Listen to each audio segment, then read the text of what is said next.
Se busca talento. Este bien podría ser el cartel que colgara de cualquier empresa, porque el talento es un bien muy preciado. Y además, en la era digital, ese talento también cambia, tiene características distintas que hoy vamos a poder conocer y descubrir en este nuevo capítulo del podcast Más que Recursos de Adipe Navarra La Rioja. Hoy contamos con la ayuda, como siempre, de Alex Uriarte, el presidente de esta entidad, a quien le saludamos ya. Alex, ¿cómo estás?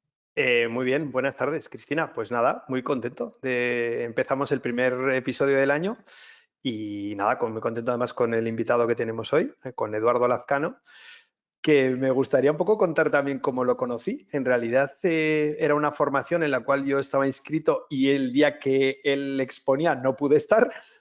Entonces hubo la oportunidad de tener una tutoría y por aprovechar un poco el conocimiento tuvimos una conversación larga y súper entretenida en el que, bueno, hubo yo creo que bastante feeling y compartimos unas cuantas cosas y le prometí en esa misma conversación que le iba a traer al podcast de Edipe y aquí estamos. O sea que nos han tardado, ha habido unos meses de decalaje, pero bueno, aquí estoy encantado de estar esta tarde contigo y con Eduardo. Una buena ocasión también para recordar aquello de lo que a veces parece una mala noticia, luego se convierte en buena, ¿no? No puedes acudir a la sesión y al final tienes esa conversación de tú a tú y esto se convierte aquí, en este podcast y con la oportunidad de saludar ya a Eduardo Lazcano. ¿Cómo estás, Eduardo? Bienvenido. ¿Cómo estás, Cristina? ¿Qué tal? Muchísimas gracias. Encantado de estar con vosotros. Y nosotros y nosotras todos aquí con ganas de escucharte. Me vas a dejar que haga una brevísima presentación y si me equivoco en algo de lo que cuento de ti, tú me corriges, ¿sí? ¿Vale? Bueno, Perfecto. pues Eduardo Lazcano es un especialista en comunicación, en transformación digital, en muchísimas otras cuestiones, que tiene una dilatada experiencia. Durante 10 años estuvo trabajando para Pernod Ricard, luego pasó 7 años más en Movistar, un día, o no sé si un día, pero en un momento determinado sí, que decidió lanzarse a la aventura y desde entonces pues es asesor en diversos temas, siempre relacionados con la comunicación. Tiene en su haber 2 libros, uno sobre comunicación emocional y otro también sobre el tema que hoy nos ocupa, que es el talento en la era digital. Es asesor, como decíamos, y también conferenciante y da clases en diversas universidades y escuelas de negocio, como por ejemplo puede ser ESIC. Hiciste ese cambio, ese trasvase de la empresa tradicional a lanzarte a tu propia aventura y hoy tenemos la oportunidad de hablar contigo de talento y además en la era digital. Y tenemos mucho que preguntarte, Eduardo, pero en primer lugar sí que te haremos esa primera pregunta para poder saber cómo tenemos que abordar el talento ahora en la era digital y cómo lo digital ha transformado el modo en el que operamos en las organizaciones, el mundo de la empresa en general. Tela, ¿eh? Vaya, la cuestión es, no, o sea, es brutal. Es obvio que la transformación digital ha transformado todo. Cómo nos relacionamos las personas, cómo funcionamos las empresas, cómo nos entendemos con nosotros mismos y por lo tanto el talento ha sido una cosa que se ha visto impactada. Personalmente me hace mucha gracia o me parece que hacemos un mal uso cuando hablamos del talento en genérico, ¿no? Porque para mí la gran cuestión y lo que me absorbe la cabeza y la forma de trabajar y las inquietudes que intento resolver con la gente con la que trabajo es que el talento no es único. Es un tío muy talentoso. Es como cuando dicen, es una película muy buena. Pues no sé, Cristina, es que no sé si a ti te hacen gracia cosas que a mí no y no sé si a Alex le parecen emocionantes cosas que a mí no. Entonces el talento no... Está muy bien hablar de ello, está muy bien hablar y es verdad ese hype de que se ha revolucionado, el talento es más importante que nunca, pero vamos a ver qué talento, ¿no? Porque Cristina, ¿para ti qué es el talento? Uf, pues yo diría que el talento es esa chispa que tienen otras personas que les ves y que dices, brillan, son diferentes, tienen algo que es único y que les hace brillar, es algo que admiras y que en muchas ocasiones deseas que tú tuvieras. Pero ¿estás hablando desde que son los otros los que te valoran o eres tú quien valora si eres bueno o malo en algo? Yo creo que el talento es algo que existe, que está ahí, que lo tienen los demás y que también lo tenemos cada uno de nosotros, pero que a veces nos falta la autoestima o la capacidad para reconocer aquello en lo que somos buenos y somos buenas y que, en mi humilde opinión, porque yo no soy experta en esto, pero sí que es algo que creo que nos viene muy bien saber en qué somos realmente buenos para luego apostar por ello y sacarle el máximo partido también y compartirlo con los demás. Eso sería Y una mi pregunta más, definición de talento, Cristina, pero así, a bote pronto, que me pillas. una pregunta más como persona de la calle, que es lo que nos interesa. ¿Y el talento se nace o se hace? Creo que hay una parte innata, pero que si no se trabaja puede no morir, pero puede no brillar tanto como si no lo estimulas, pienso. Pero ser muy talentoso en algo para lo cual la naturaleza no te ha dotado, también creo que es muy difícil, mucho más difícil. Perfecto. Mi cuestión es que en todo lo que has dicho no hay respuestas correctas ni incorrectas. Es que es algo tan diverso, tan interpretable, que ¿qué es el talento? Yo que sé que es el talento. A lo mejor yo puedo considerar talentoso algo que tú haces con facilidad y que a mí me cuesta, o puedo considerarte talentoso por el esfuerzo que pones para el esfuerzo propio, es un talento en sí, ¿no? Entonces, vuelvo a lo mismo del principio. Creo que la gracia está en entender qué es lo que necesitas y valorar a quien lo hace. Llamémoslo talento, llamémoslo como quieras, pero valorar la aportación de valor del que lo hace. Y esa para mí es la conversación, no la conversación de si te ponen una etiqueta de eres súper inteligente o eres súper dotado que nos ponían de pequeños, ¿no? Con el IQ. Me parece estéril la conversación. Eduardo, yo creo que en general como sociedad y especialmente en las empresas hemos avanzado mucho en diversidad, o deberíamos, vamos a pensar, ¿no? La gran asignatura es la diversidad del talento. Muchas veces tengo la intuición de que contratamos siempre el mismo perfil, los mismos talentos, buscamos las mismas cosas, igual no percibimos esa diversidad. Sí, esto es una conversación donde son todo opiniones, obviamente, porque sobre esto no hay decisiones, que luego tomas decisiones para hacer tu trabajo y las conversaciones te sirven para ilustrar y para ver aperturas, ¿no? Estoy totalmente de acuerdo en una cosa que dices y es que falta diversidad, pero falta diversidad de diversidades. Quiero decir que parece que la única diversidad ahora mismo es la de género, es la única diversidad. Hace unos días había la de opción sexual, era otro tipo, pero hay muchas más diversidades ideológicas, por supuesto, pero cognitivas. O sea, hay gente más cuadriculada y gente más flipada, por utilizar términos comunes. Pues en una organización debes plantearte cuál es el equilibrio entre esos tipos más cuadriculados y esos tipos más flipados. Porque si eres una startup, solo te vas a rodear de flipados, porque son los que no te ponen pegas y así acaban las startups despeñándose en la primera curva.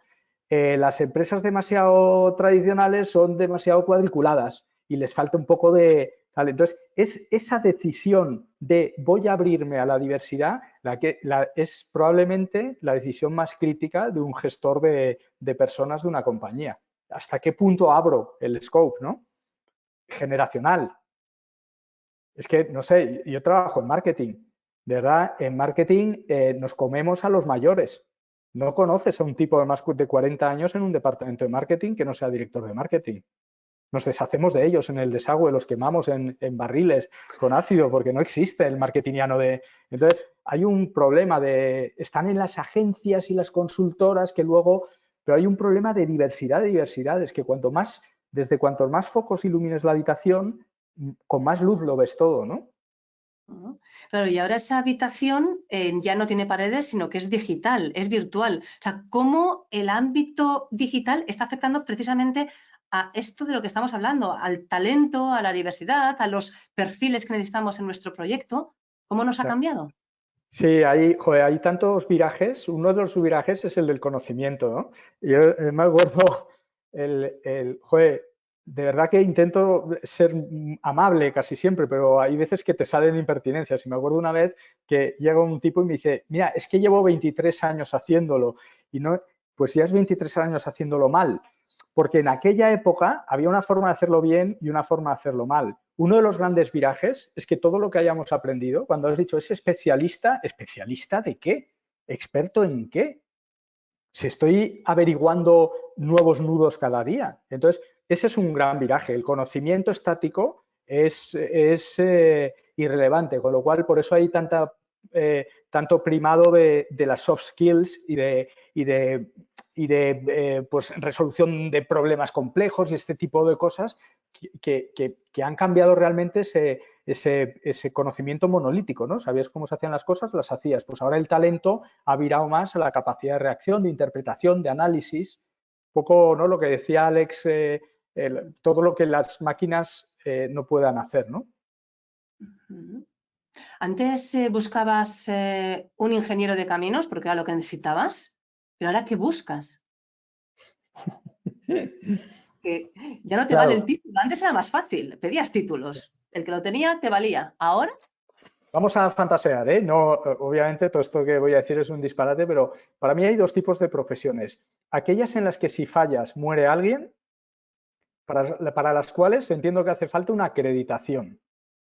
Para construir un puente, en mi opinión, hace falta una acreditación. Para abrir un paciente hace falta una acreditación. Para coger un avión, para mí eso es un equivalente de carrera, porque requiere una acreditación. Entonces, todas esas lo tenemos claro, ¿no? Que el sistema educativo tiene que ser tal. Y luego tienes una empresa que están a tortas entre ellos. ¿Cómo resuelves eso?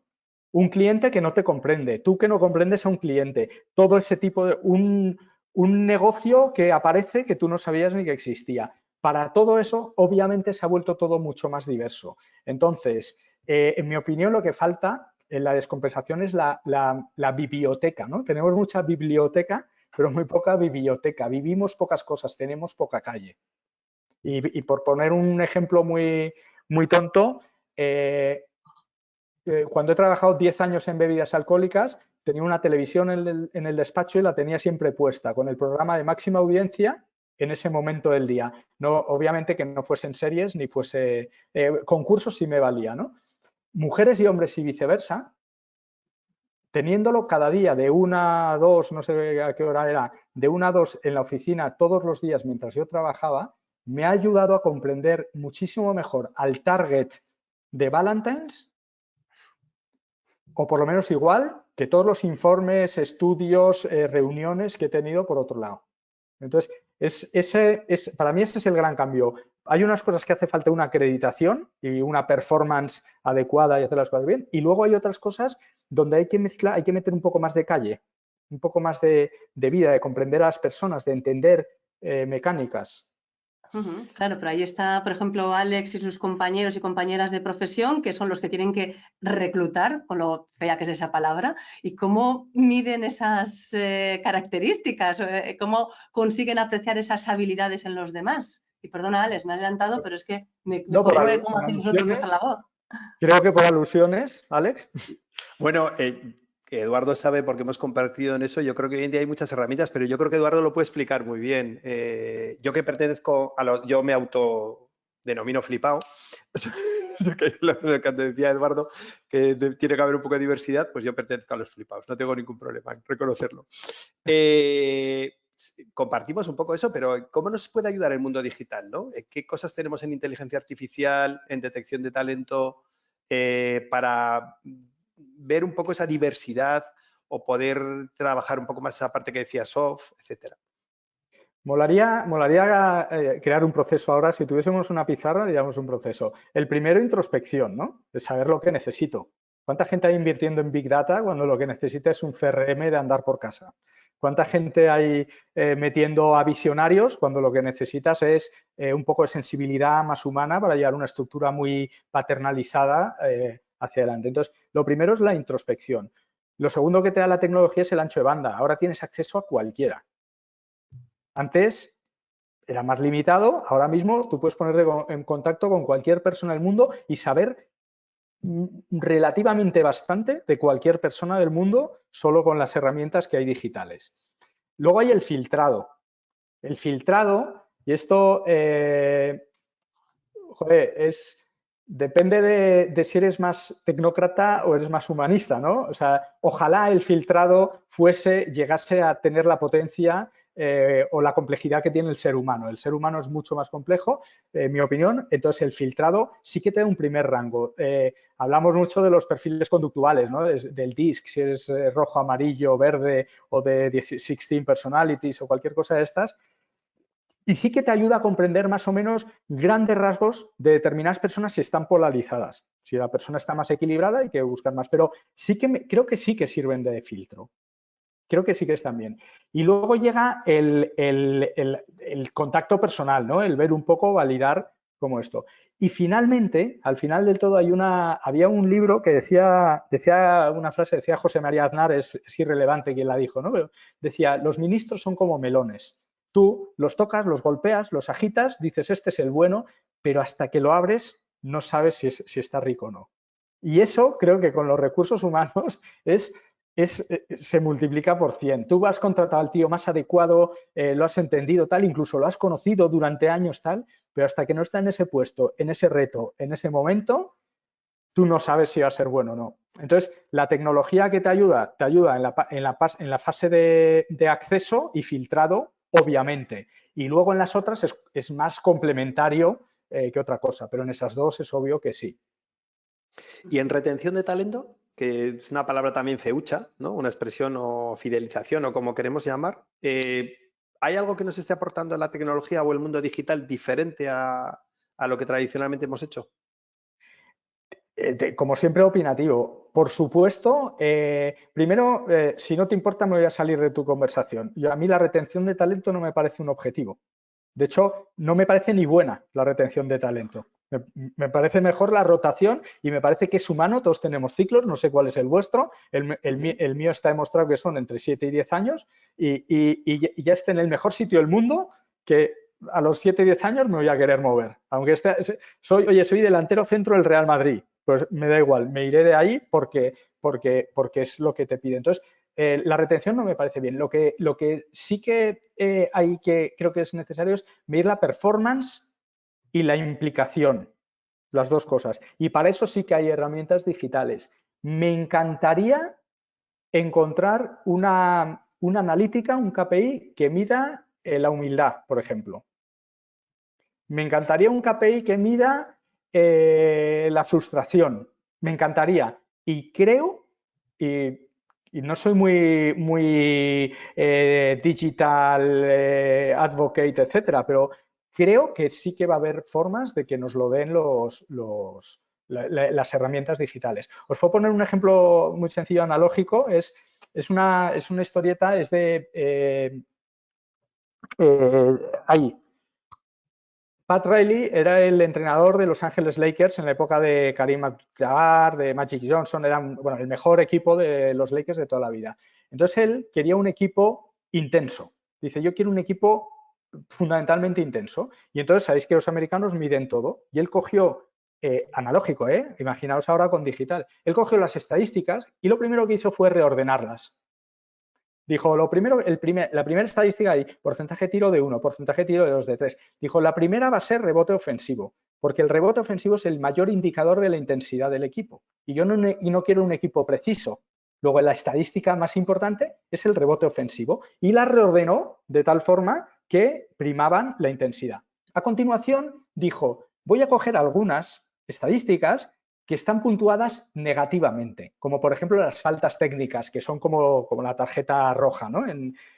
Y cuando llevemos un partido sin 5 partidos sin una falta técnica, voy a considerarlo negativo, porque es que no hemos ido al límite. La falta técnica no es algo que busca, será algo que sea una consecuencia, entonces voy a medirlas. Y luego finalmente dijo, voy a coger indicadores que no existen. Por ejemplo, ¿a partir de qué distancia en el marcador los jugadores dejan de palmear cuando meten una canasta? Porque eso querrá decir que con 8 puntos de ventaja perdemos intensidad porque dejamos de palmear.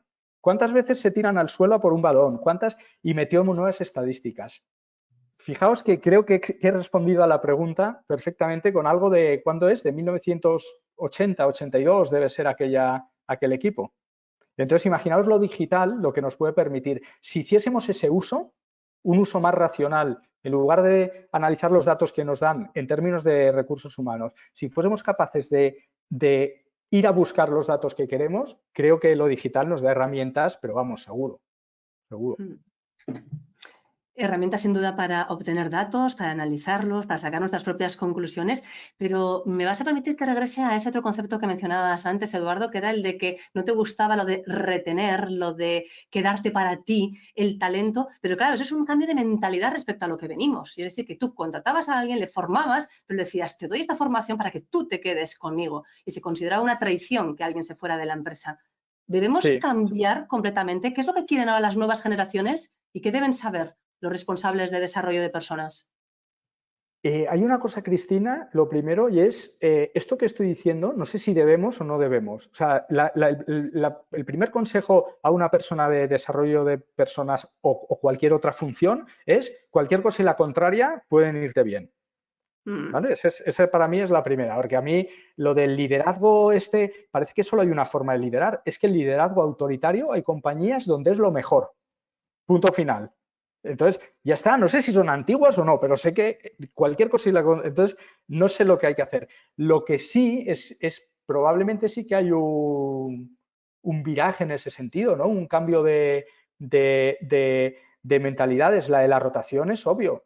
¿Cuántos padres divorciados había en los colegios cuando íbamos, me estoy metiendo en el mismo saco, pero cuando íbamos al colegio, en mi clase estaba Noemí, una hija de divorciados. Ahora mi hijo es el raro que tiene los padres casados. Tenemos otra pauta y otros plazos y aguantamos menos. Pues ¿por qué en el trabajo va a ser distinto? Es una observación puramente sociológica. Otra cosa es no invertir en la gente. Que porque se te vaya a ir, no inviertas. Yo creo que esto es una cosa que hay que hacer como acto de fe y un KPI bueno, ¿cuál es? Pues si pagas por debajo del mercado y se te va poca gente, ese es un buen síntoma. Obviamente, porque se está quedando la gente por menos precio y que algo les estarás dando. Pero lo que no debe de ser, en mi opinión, es un objetivo final el que la gente se quede. Creo que es muy sano que la gente se mueva y que la gente se refresque y te refresques tú también. Y O sea, como gente opinión, dinámica hay en empresas compañías. dinámicas. ¿Perdón? Gente dinámica, empresas dinámicas también. Entonces. La mentalidad desde que abandoné la multinacional y sigo siendo ejecutivo de mentalidad, encontré una cosa maravillosa que se llama ser autónomo. Y ser autónomo, vamos a abstraer la palabra y a elevarla. Es decir, nadie te tiene que decir lo que tienes que hacer. Y creo que en las compañías ese debería ser el objetivo.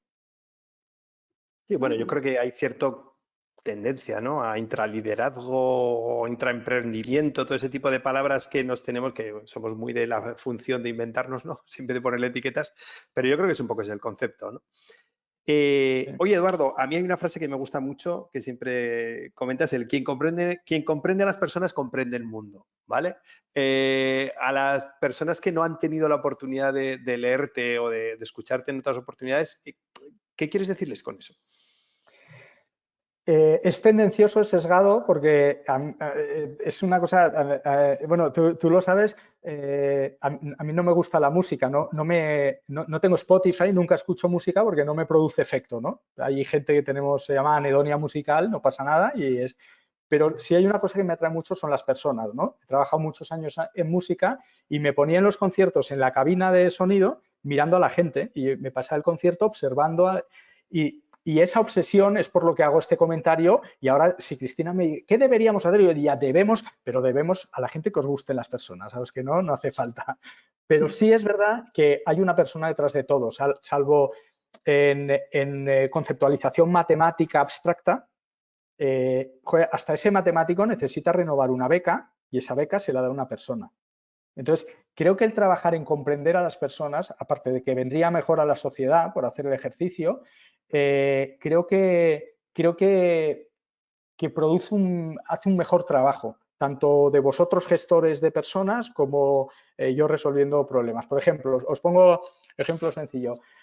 Antes, cuando empecé a dar conferencias, bueno, ¿y de qué quieres que hable? Pues cuéntanos la alfombra verde, el caso Valentine's, el no sé qué tal. Y luego, oye, pues háblanos de digitalización, háblanos de tal. Desde hace como 5 años, cuando me siento delante de una empresa que me contrata para una convención y dar una empresa, les hago la siguiente pregunta. No pregunto de qué vamos a hablar. Les digo, ¿cómo va a entrar la gente en la sala y cómo quieres que salga? Porque de qué hablemos ahí te es irrelevante. Te da igual. Lo que tienes es gente descreída, desinvolucrada con el proyecto y lo que quieres es que salgan enganchadas. Vale, ya lo he entendido. Entonces, es a esto a lo que me refiero. O otro ejemplo similar. Ahora me contrata gente, ¿no? Pues soy un fulano, vivo en la calle y me llaman y me contratan para tal. Y me piden, imagínate, un plan de negocio o una estrategia de comunicación interna o lo que sea. Yo siempre intento leer lo que me están pidiendo. ¿vale? Por ejemplo, ahora es la sostenibilidad, ¿no? Mucha gente viene, oye, hazme un proyecto de sostenibilidad, una estrategia de sostenibilidad. Esa persona que te está comprando, comprender a las personas para qué sirve, para entender que ese tipo, la estrategia a lo mejor hace cosas, a lo mejor no, a lo mejor le es más útil, lo que te está comprando es discurso, porque su CEO se le ha metido en la cabeza que esto es muy importante y si no soy capaz de mantenerle una conversación de 20 minutos metiéndole pedradas en la cabeza con este tema, va a pensar que no estoy preparado para liderarlo. Y lo pintamos en modo estrategia o a lo mejor acabamos haciendo otra cosa. Pero lo que hay que tener claro es lo que quiere la persona. Y es a eso a lo que me refiero, hacer una interpretación humana de todo lo que te pasa alrededor. Creo que es un ejercicio súper sano. ¿Y respondemos todas las personas a patrones concretos? Es decir, ¿podemos identificarnos o no? ¿O eso es una patraña que algunos han inventado? Entonces, bueno, eso existe desde que existe la humanidad. O sea, tú has reconocido, uy, ese tío no tiene buena pinta. Ese tiene pinta de ser muy simpático, y esos son patrones que utiliza el cerebro para ahorrar energía y estereotipar a la gente. Y no es malo, o sea, es curva de U invertida. Es bueno hasta que empieza a ser malo. El patrón es bueno porque te hace ahorrar tiempo hasta que empiezas a estereotipar demasiado y no te permites conocer a la persona. Entonces, obviamente sí y depende a qué nivel. ¿Qué ocurre? Hay gente que coge la metodología DISC y dice, no, tú eres un azul, por lo tanto, tú solo entiendes de números, y ha generado un arquetipado que no tiene nada que ver con la carga de azul que tiene una persona con unas determinadas características. El que sea azul es una referencia, el que sea amarillo es otra referencia. Entonces, sí se puede, obviamente siempre identificamos a gente y tú lo ves, cuando ves a alguien, se parece a este en este comportamiento y a este otro en este otro comportamiento. Y tu inconsciente ahí es donde moldea el ser humano. Y por supuesto que se puede. Los de ventas, esos que los de marketing llamábamos blue collars, esos palurdos que no tienen ni carrera, ¿qué vas a ver ese de ventas que está siempre en la calle? Esos son los que más saben de esto, precisamente. Y creo que sí, se puede estereotipar, se puede categorizar y reconocer. Otra cosa es que lo lleves al extremo en su utilización. Eso para mí es un error. El ser humano, gracias a Dios, es mucho más complejo y mucho más maravilloso que todo esto. Y ahí hay una parte de intuición, es experiencia, es conocimiento. ¿Cómo se llega un poco a ese superpoder? Bueno, ¿sabéis cómo funciona el consciente e inconsciente? Bueno, tú, Alex, me contará que sí. O sea, el consciente y el inconsciente es lo mismo. O sea, eres tú con tus prejuicios, tus conocimientos. Lo único es que, según John Bargh, el consciente, que es lo que ves, que es con lo que estamos manejándonos ahora entre los tres, procesa 55 bits por segundo. John Bargh dice que el inconsciente eres tú mismo, pero a 11 millones de bits por segundo. Es decir, es un ordenador muy bestia. Es el ordenador ese que un pequeño gesto detecta determinadas cosas, detecta determinados patrones y te categoriza en esto. Eso es lo que es la intuición, que cuando vas a tomar una decisión has procesado toda la información y mucha que no eres consciente que tienes muy rápido. Y te sale solo el output. ¿Qué ocurre? La intuición, que es la gran verdad de Punset, ¿no? Abandónate a la intuición. Es que tenía toda la razón, el hombre es... Ahora, hay una previa, y es que tienes que tener la intuición ordenada. En mi opinión, hasta los 28 o 35 años no puedes empezar a abandonarte a la intuición porque la estás construyendo. Y luego, a partir de los 35, si no eres capaz de abandonarte a la intuición, eres ineficiente. Me da igual a que te dediques. Si eres de números, tú en un Excel, hay gente que conoceréis como yo que en un Excel hace un barrido y ha detectado no ha pensado, se ha abandonado la intuición y ha ido directo al fallo. Pues hay gente que un error de comunicación lo vemos en un minuto. Vosotros veréis un tipo que se va a convertir en tóxico dentro de una organización, lo detectaréis con meses, con una intuición adecuadamente alineada. Entonces, la intuición sí, por supuesto, o sea, en mi opinión, vamos, por supuesto, sin duda. Lo único es que no todas las intuiciones están bien ordenadas. De hecho, me está viniendo a la cabeza, hay intuiciones muy desordenadas y que bajo la premisa de es que es por intuición, bueno, pero es que tu intuición no está muy estructurada. Hablabas, Eduardo, de esa intuición que hay que cultivarla, ¿verdad? Para abandonarte a ella, también de la diversidad de personas y claro, luego también el hecho de que si tú quieres que sigan estando cerca de ti, bien en tu empresa, bien en tu red de colaboradores, tienes que motivarlas, que impulsarlas, que hacerles que se sientan parte de ti y que quieran seguir estando en tu equipo. ¿Cómo hacemos eso? ¿Cómo animamos e impulsamos a esas personas con la era digital que nos rodea? ¿Cómo? ¿Cómo lo conseguimos? Pues es un regalo la era digital porque nos permite tener más interacciones, tener más... Para mí lo que está claro por encima de todo con respecto a la motivación es la aportación de valor, la percepción y la puesta en valor de la aportación de valor. Esto, ¿me dejáis una pequeña anécdota? Es un par de minutos. Estás aquí para eso. Álvaro, mi hijo, que algún día escuchará alguna cosa de estas, jugaba en la Federación Española de Fútbol, ¿vale? En el colegio juegan los buenos, porque el colegio elige a los mejores para que lleven con orgullo y con dignidad el distintivo del colegio. Los malos, su padre paga y juegan en la federación, ¿vale? Y pagas una pasta, le dan una mochila de Adidas y lo tienen ahí con otros muy malos. Pero cuando digo malo, no es malo, es horrible. O sea, Álvaro era malo, era de vergüenza ajena, pero terrorífico. De hecho, yo veía el partido, me ponía en una esquina con la música a toda pastilla, porque un día iba a escuchar un comentario de un padre, me iba a ofender porque es mi hijo, pero es que ese padre iba a tener razón, porque es que de verdad se cargaba el partido. Pero el cabrón era feliz, el cabrón se lo pasaba con los amigos, le gustaban los entrenamientos, que es algo que no tiene ni pies ni cabeza. Entonces, como tenía un hijo feliz, está bien, ¿no? Quiero un hijo futbolista, quiero un hijo feliz, todo está bien. ¿Qué ocurre? Que en un momento dado yo sé que al malo en el equipo le dejas de pasar el balón y con el tiempo empiezas a dejarle pasar la conversación y lo aíslas en el vestuario. Y no quería que le pasase eso a Álvaro. Entonces hablé con él un día. Esto que os cuento es una historia familiar que luego saqué un aprendizaje profesional, de casualidad, de rebote. Y le digo, Álvaro, ¿tú quién es el bueno del equipo? Me dice, el bueno es Guille. ¿Y qué hace Guille? Pues Guille la controla, regatea, remata, mete goles. Y digo, un fuera de serie. ¿Y tú eres capaz de hacer lo que hace Guille? Aquí, Cristina, empezamos a hablar de, ¿tú eres capaz de hacer lo que hace Guille? Me dice, papá, esta conversación no sé muy bien a dónde la llevas. Yo, bueno, no pasa nada. Ahora lo que vamos a comprender es, para que Guille haga todo aquello que hace tan bien, ¿qué necesita? Guille necesita que haya alguien que robe el balón y no la pierda, y no perdiéndola le acabará llegando a él, que la controlará, regateará, rematará y meterá goles. Y entonces el padre Guille le daba la paga gamificada, le daba 1 euro por cada gol que metía los domingos. Y yo empecé a darle a Álvaro medio euro por 50 céntimos por cada balón que roba. No por racanerías, que se roban más balones que goles se meten, ¿eh? Y entonces le empecé a dar medio céntimo por cada balón que robaba. Se convirtió en un robador bastante decente de balones y luego su mejor nota era toma de decisiones, que no la perdía. Hasta aquí la historia familiar para que el niño siguiese jugando al fútbol. ¿Cuál es el aprendizaje?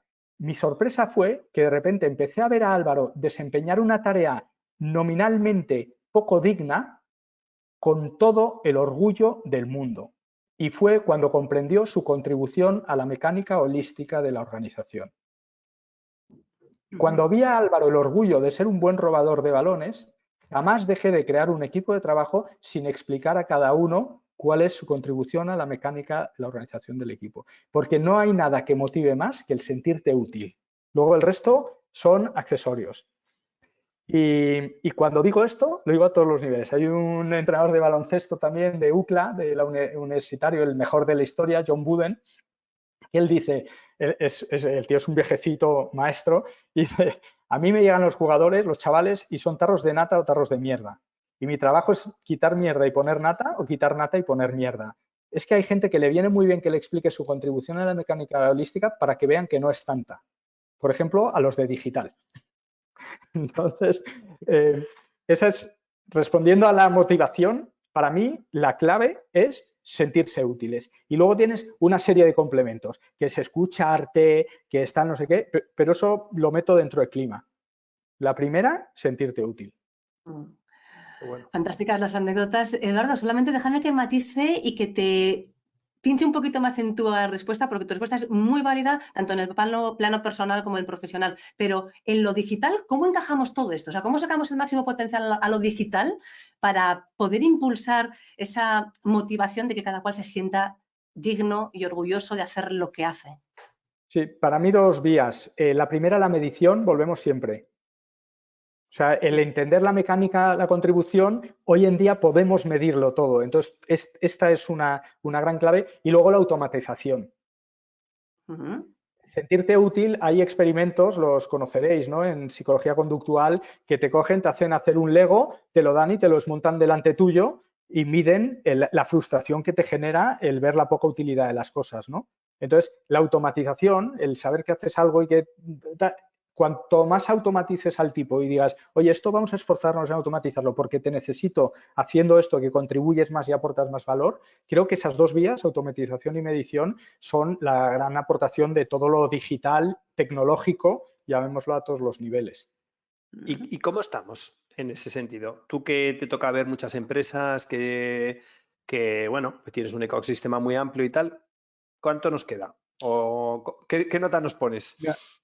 Hay, por poner una cosa a lo que dice Cristina, añadir, cuando dices digital, yo no entiendo digital solo como tecnología, ¿eh?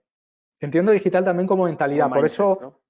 hay muchas cosas que cuento. Entonces, creo, la respuesta me la dio un tío, me llamaron un día de una empresa, una multi, para ofrecerme un trabajo y al final le dije, mira, tú sabes que esto que pides, que es alguien que se maneje bien en la grasa corporativa, pero que tenga una mentalidad abierta, te resulta difícil de encontrar. Yo soy caro para lo que tú quieres hacer, pero también sabes que lo que quieres que se haga, yo te lo puedo hacer en 3 días. Y él me contestó, un chaval joven, muy inteligente, me dijo, todavía no estamos en ello, pero ya no nos suena raro. Pues mi respuesta, Alex, a lo tuyo es, de todo esto que estamos hablando, todavía no estamos en ello, pero creo que no nos suena raro ya. Y creo que es un muy buen primer paso. Está en las conversaciones, digamos, ¿no? Empieza... Sí, se acepta y estas cosas, oye, todavía te cuesta el medir determinadas cosas, te cuesta el articular determinados KPIs que no quieres ver en realidad o tal, pero ya no nos suena raro. Ya es como, está bien visto el tener ese foco. Claro, y todo eso conviviendo todavía diferentes filosofías de ver el mundo, porque todavía hay empresarios que lo que quieren es que se comience a las 8, se acabe a las 7 de la tarde, que sus trabajadores fichen a tal hora y tener un control estricto frente a esos KPIs, que podríamos llamarlos así, que eran los indicadores de toda la vida para saber si alguien trabajaba o no trabajaba. Y también esa idea de controlar. Y ahora muchas personas con todo el teletrabajo lo que tienen es el temor a no controlar lo que hacen sus trabajadores. ¿Están equivocados? ¿O cómo podemos garantizar que sí que se trabaja sin tener que estar con un hacha detrás, en el cuello? Sí, joder, es tela, ¿eh? O sea, el control ese sí que en valor absoluto creo que es una cosa que tenemos claro que no, sería mejor no controlar. Hay empresas que lo van a necesitar porque los propios empleados lo están pidiendo, ¿vale? Y como dice Alex, viendo un montón de empresas, os digo, yo me siento en una mesa con 27 tipos de 27 departamentos de una empresa y lo único que cuando estás en medio de un proyecto y lo primero que dicen es, ¿y qué hay que hacer? Y hombre, yo esperaría que fueses vosotros los que me lo dijese. O sea, que todavía hay compañías que necesitan esto. Pero poniéndonos en el ideal y pensemos en hacia dónde tenemos que ir, y es que tengan autonomía, joder, es que hemos confundido el teletrabajo con el trabajo autónomo. El objetivo no es el teletrabajo. El objetivo es el trabajo autónomo, que cada uno es responsable y cada uno... No sé muy bien cómo lo hace BBVA en detalle, pero BBVA lo que tiene son funciones troncales que son necesarias y que tiene que haber un fulano ahí que lo haga, de nivel alto, de nivel bajo, pero las troncales y luego el resto por proyectos. Lo maravilloso de esto es que hay veces que te meten en un proyecto como follower y hay veces que te meten en un proyecto como líder.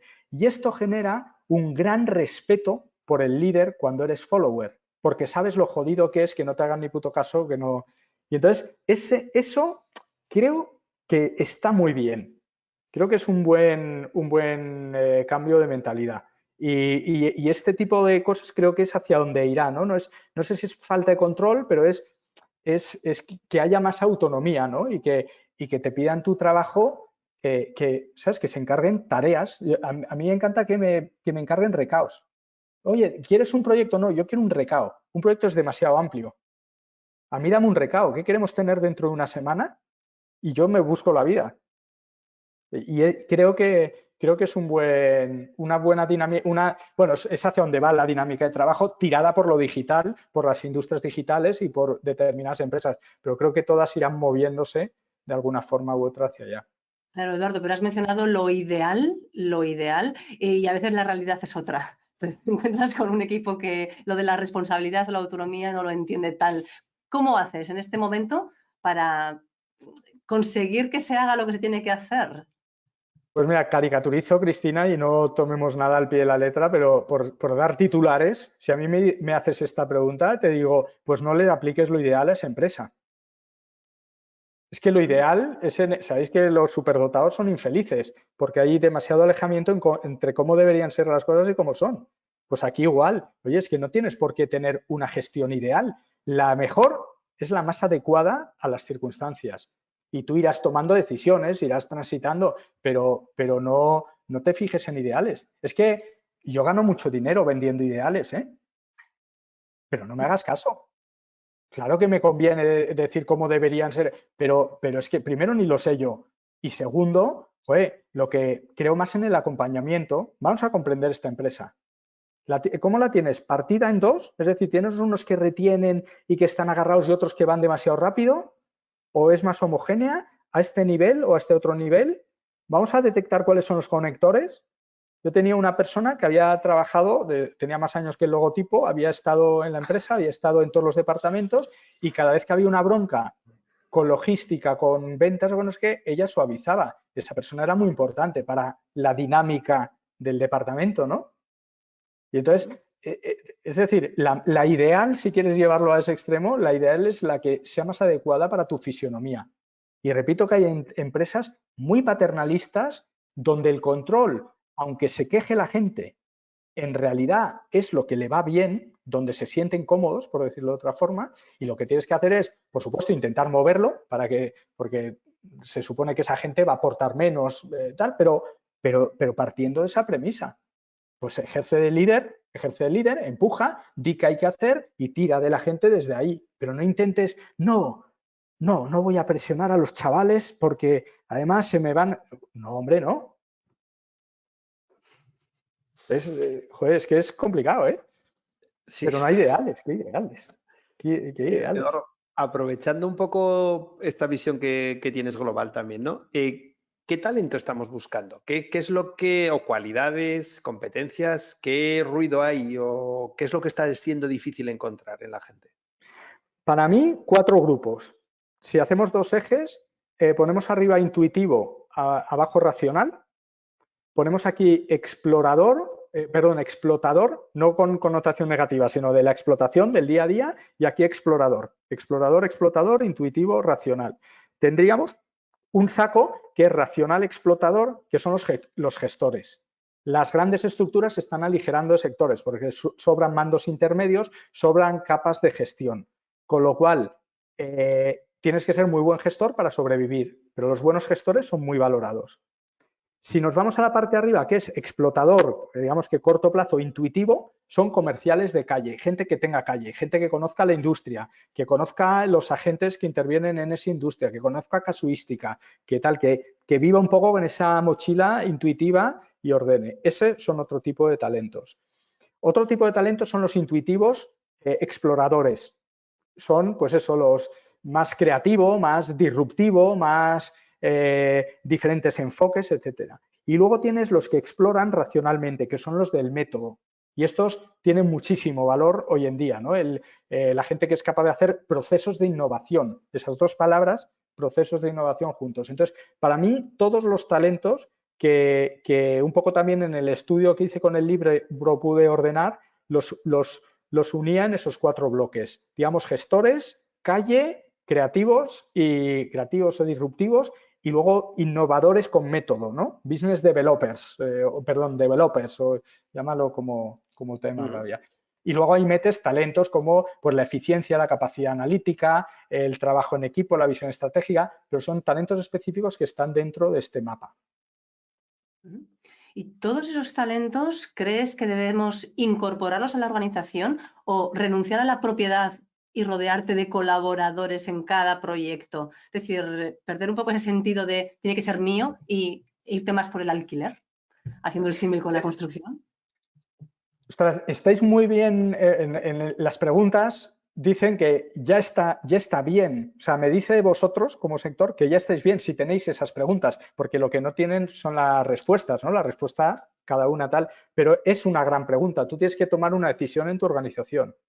¿Qué parte quiero ecosistémica y qué parte la quiero tal? Os hago reflexiones que han pasado, que he ido viendo, como dice Alex, por exposición, ¿no? Por ejemplo, tendemos a tener fijos el management y la parte de abajo, la mano de obra, rota más. Cuando realmente la mano de obra es la que puede adquirir experiencia y volviéndose mejor, y muchas veces pensar solo lo necesitas una vez al año. ¿Podríamos llegar a plantearnos que nuestro director de marketing trabaje solo 3 meses creando el plan y luego pasa a un equipo de gestión más barato y a la mano de obra, ¿qué tal?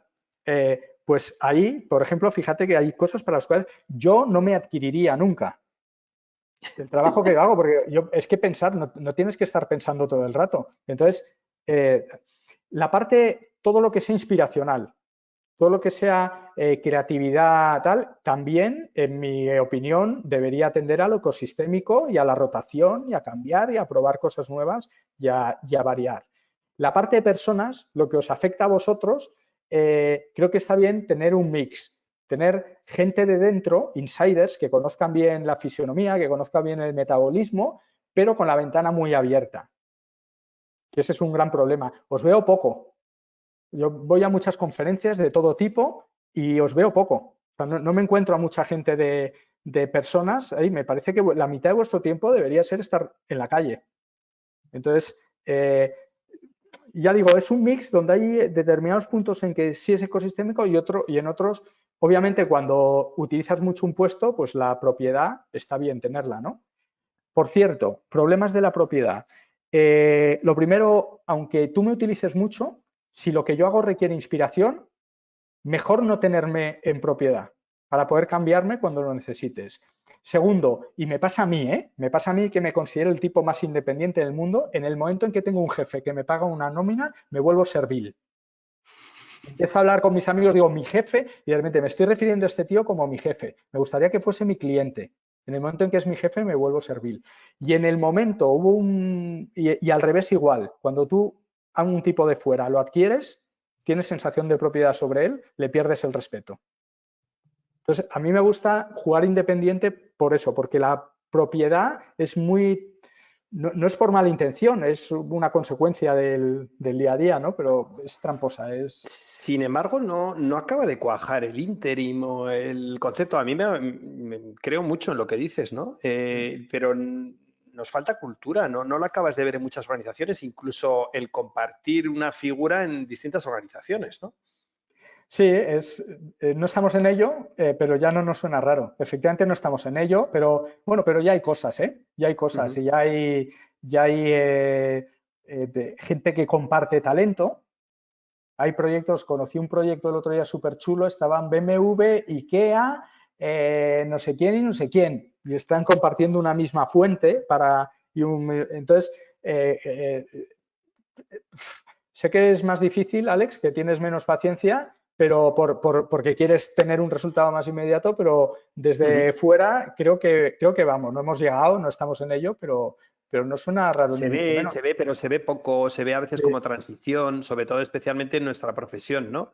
Al final hay gente haciendo ese tipo de figuras, ¿no? Por lo que decías tú igual, de la parte un poco más, entre comillas, de aportar esa magia, ¿no? Que se tiene a veces desde la frescura en la posición, pero cuesta verlo todavía. Los interims a lo mejor es lo que está acelerando un poco más. Ya me estoy encontrando directores de algo a 6 meses o para la fase de lanzamiento o para eso ya, pero sí, o sea, todavía, desde luego nunca irá todo lo rápido que nos gustaría que fuese. Pero para mí es un avance, por lo menos, el que estemos en otro planteamiento y en otro discurso. Es personal, ¿no? Pero cuando empecé a trabajar hace 5 años por mi cuenta, tenía muchos clientes muy pequeñitos. El año pasado solo tenía IBEX 35, que ya empiezan a contratar un fulano de la calle y ya han desbloqueado esto. Joder, pues a mí no me parece que 5 años, oye, ojalá fuese más rápido, pero está bien, ¿no? Ujú. Va avanzando. Como el tiempo, Eduardo, Alex, que ya vamos llegando hacia el final y eso sí, te queremos exprimir hasta el último segundo. ¿Nos podrías decir, Eduardo, ese mensaje final que se lleven de llevar las personas que nos escuchan para sacar el máximo partido al talento en esta era que nos rodea y el contexto tan digitalizado que tenemos en todos los planos?